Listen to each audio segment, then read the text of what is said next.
What's up, y'all? It's your boy Nate here, and I'm back with another video.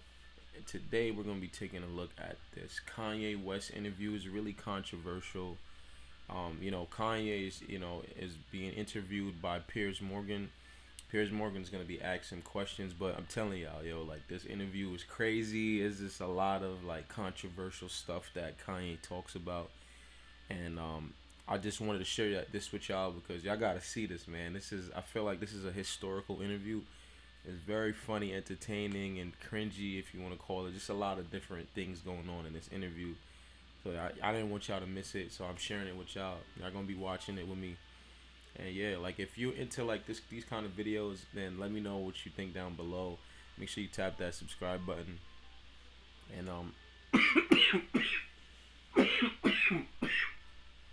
damn, I need some water.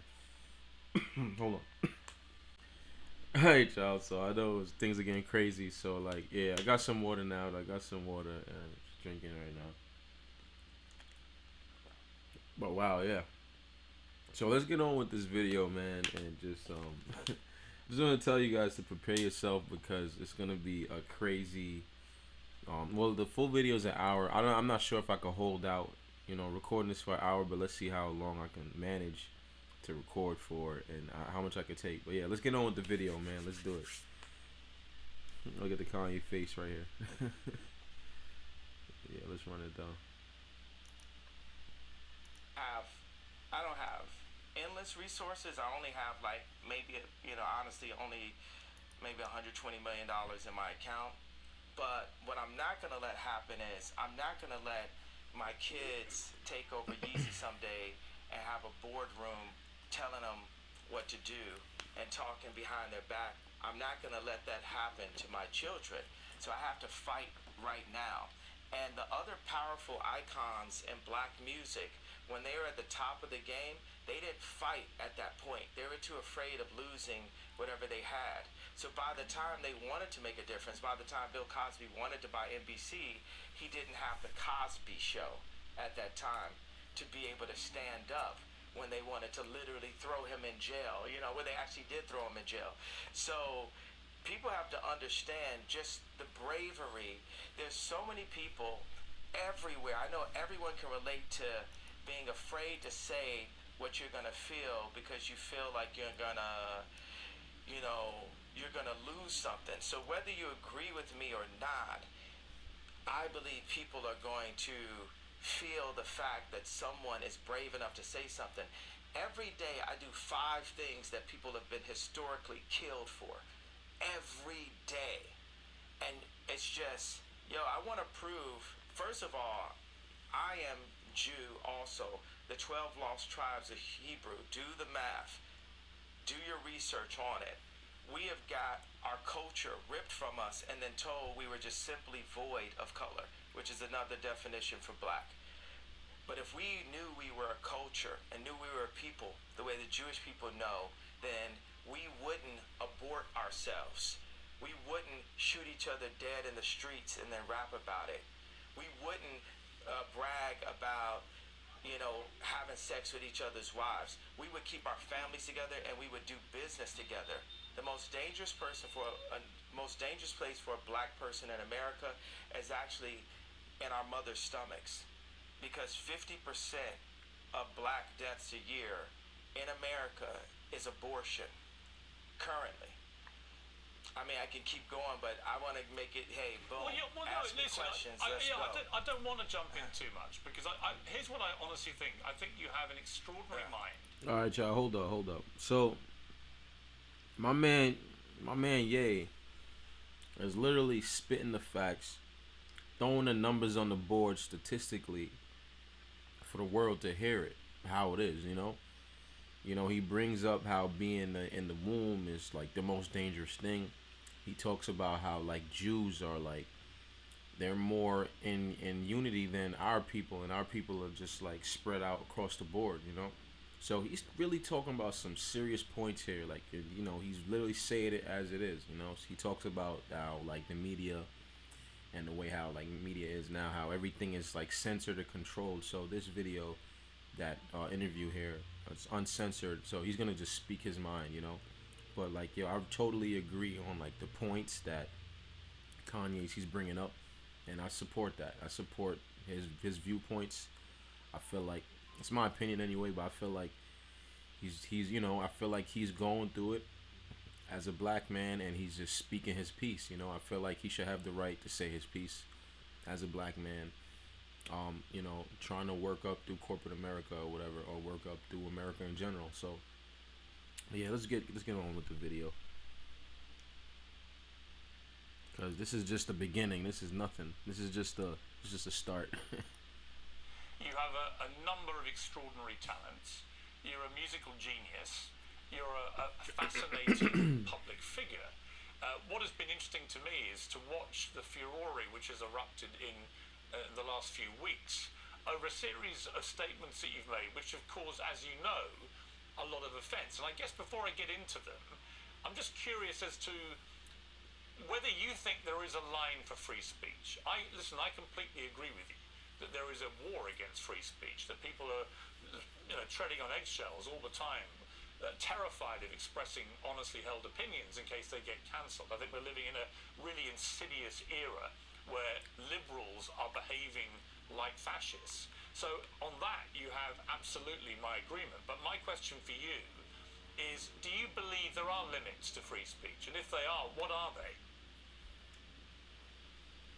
There are no limits to free speech. It's all context, right? Tarantino can write a movie about slavery where actually him and Jamie, they got the idea from me, because the idea for Django I pitched to Jamie Foxx and Quentin Tarantino as the video for Gold Digger, and then Tarantino turned it into a film. But in that film, he puts a context. He creates a context where Leonardo DiCaprio is allowed to use the word multiple times within that context. So Hollywood's job is to frame things, and they allow what context, what content is accepted and what's not. We have our thoughts. Everyone has thoughts and ideas, and then people try to manipulate your thoughts and ideas. In order for humanity to move forward, we have to be free to think and then to actualize. I like the word actualize better than execute. If you think about execute's a negative word, actualize would be more positive, except for the fact that it has the word act in it, and everyone's an actor, especially in Hollywood. I'm like top 5 writers in human history, so I really get into the power of words, and I feel very akin to Capote, Freud, Nikola Tesla, Da Vinci, Matisse, more Matisse than Picasso, more African cubism than Matisse. So I just do that. I throw out that kind of for the liberals, and that's the funny thing. It's like liberals. Let me hold you up on that. Me. On Matisse, when you say you're more Matisse than Picasso, as somebody who's a fan of Matisse and Picasso, actually, I spent a lot of time in Saint-Tropez where they all used to paint together. Why do you say Matisse? What is it about Matisse that you feel an affinity with? I feel like Drake is more Picasso and Ye's more Matisse. When we talked about when me and Drake went to do the show last year for prison reform and to bring awareness to the incarceration of Larry Hoover, I sent him articles about the relationship of Matisse and Picasso and the need for these people. You need to have that. I need to go into the bar and go to Starbucks. That's a form of a modern day bar, right? And just hear Drake's song playing back to back. And Drake needs to go into that same Starbucks just in a different city and see people wearing Yeezys. And it puts us both back into the studio. And God sets up these almost similar characters, these doppelgangers. It makes me really realize God has a sense of humor. Like, why is John Galliano and Mark Jacobs the exact same human being, just placed in a different place? Or why does God have it where Bernard Arnault cannot purchase Gucci, not even through the Chinese market? God does this to remind us that we are not God. Because when you take people like Elon Musk and Bernard Arnault and Trump or Jack Ma, Putin, you take these people in their own space, in their own environments, you know, we can start to feel like gods on earth, but we are nothing in comparison to God. And we are here actually to love one another and to collaborate and to make the world a better place. There's, you know, 1% of the world are placed in power and 99% of the world are the audience. So that 1% of the world, this idea of a United Nations, this is the world that needs to come together. This is the world that, I mean, here's the obvious go-to. Biden doesn't listen to Elon Musk. The President of the United States does not have meetings with Elon Musk. That is... Hey, here, come get me. That's retarded. I know I'm not supposed to say that, Biden, but that's retarded, Biden. And I, you know, it's and obviously because I've been dealing with mental health, all this, I have the right to use whatever words that I like to use. Well, that's interesting. So ask another question. Well, yeah, let me ask you on that. So you just said something very inflammatory about President Biden. It will, as you know, offend a lot of people, and it will particularly offend people who work in mental health. You say you should not use a word like retarded, but you say that because you yourself have had mental health issues, that entitles you to use that kind of word as an insult. Now, I would say that's an arguable point. I've had my issue is I've had mental health allegations. So do you believe that you have any form of mental illness? I believe that I suffered from exhaustion. I believe that I suffered from exhaustion. I suffered from being lied to constantly by the people around me. And I believe those things can drive anyone to a point of maximum exhaustion. But I also believe that I'm extremely brilliant and I'm here to make the world a better place. And I'm tired of the left media trying to pick on me. And y'all picked on me enough, and y'all finally touched the person that's not gonna take it anymore. And that's part of the reason why I'm on uncensored, because what they'd like is for me to be quiet. Interesting thing about racism and cancel culture is kind of similar, right?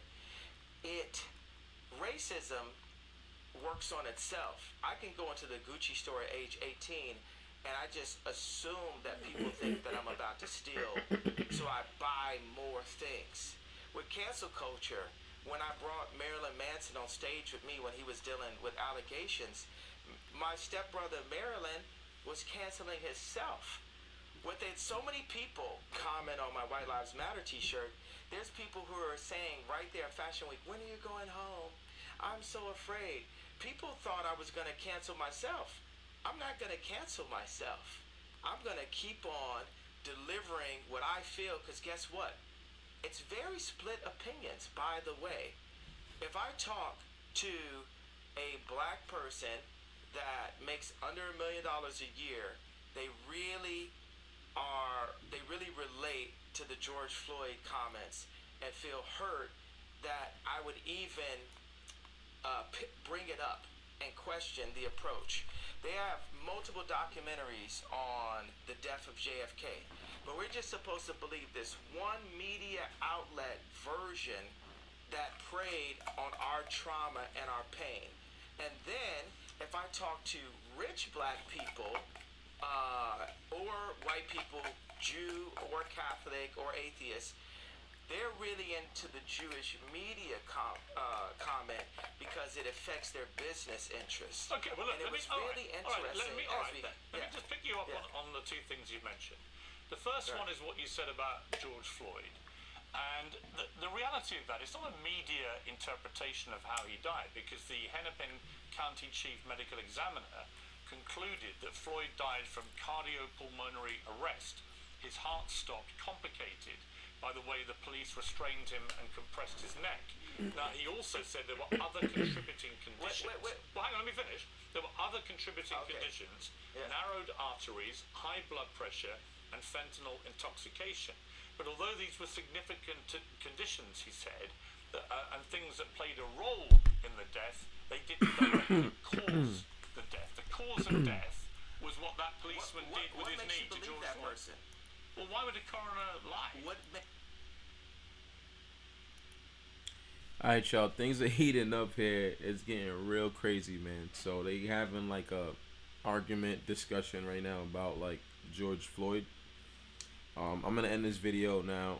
If you guys want to see the full video, check the link in the description. Make sure you guys really gotta check it out, the full video.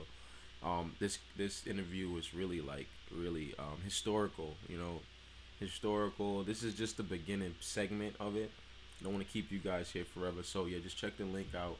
If you want the full video, make sure you tap that link in the description, and I'll see you on the next one, man. But yeah, Kanye West interview, man. My thoughts on it was like, damn, like Kanye really like spoke his mind and was really like even challenging the interviewer, the you know, the person who's interviewing him, Piers Morgan or whatever. He really, you know, but you know, everyone will say that this is like normal Kanye behavior, but they're still trying to call him crazy. I just feel like Kanye personally is tired of the bullshit. Tired. I think that he's just like, you know, he wants to be able to move as he pleases as a black man in America. And yeah, that's just my take on it. I feel like he hit some real solid key points, even though sometimes he doesn't fully explain himself, but he likes to talk in an artistic way. But I feel like he hits the nail in the coffin on when it comes on what he's experiencing. He says it multiple times too, you know, being black as a black man and stuff like that. So yeah, he might not have, I don't agree with everything he says. He might not have the greatest comparisons or viewpoints, but he does try to get what he's saying out there. You know, he's trying to definitely put it out there for people to understand him. You know, it's really up for the masses to really take it in. You know, and sometimes I see that, you know, I'm a black person myself, so I can say that he blacks out sometimes. I can say that he blacks out. I wouldn't say that it's crazy, but I would say that he just blacks out. You know, he has these moments where he just like, he just, you know, just comes out and just says what he says. He doesn't put on an act. He just straight up says it as for what it is, and people don't really like that. That he just comes straight out and says everything. What's up? You know, he doesn't try to sugarcoat it, even though sometimes he does sugarcoat it when he's trying to be funny. But you know, when it comes down to it, he's a serious guy who's really trying to get his message out there, and I think that he does that. And because of that, he's facing the consequences in the industry that he's working in right now. Whatever industry that he's in, he's facing it right now. But yeah, I would say everyone keep your hopes up for Kanye. Pray for him. Hopefully he gets through all of this. You know, I know like no one's lives are perfect. Nobody's lives are perfect. We all go through ups and downs. You know, I feel like he's going through that. We just gotta, you know, for everyone who's a real Kanye supporter, to just like keep the hopes up for him and just, you know, pray for him and really just put the positive spirits out in the world so he could grab them. He can get that energy for us, you know, and just keep being that good black voice that we need today. Yeah, I'm all for it. Man. But yeah, it's your boy Nate. I'm signing out for now. Make sure you tap the subscribe button, like it up if you like this kind of content, alright? And I will see y'all in the next video. Peace out.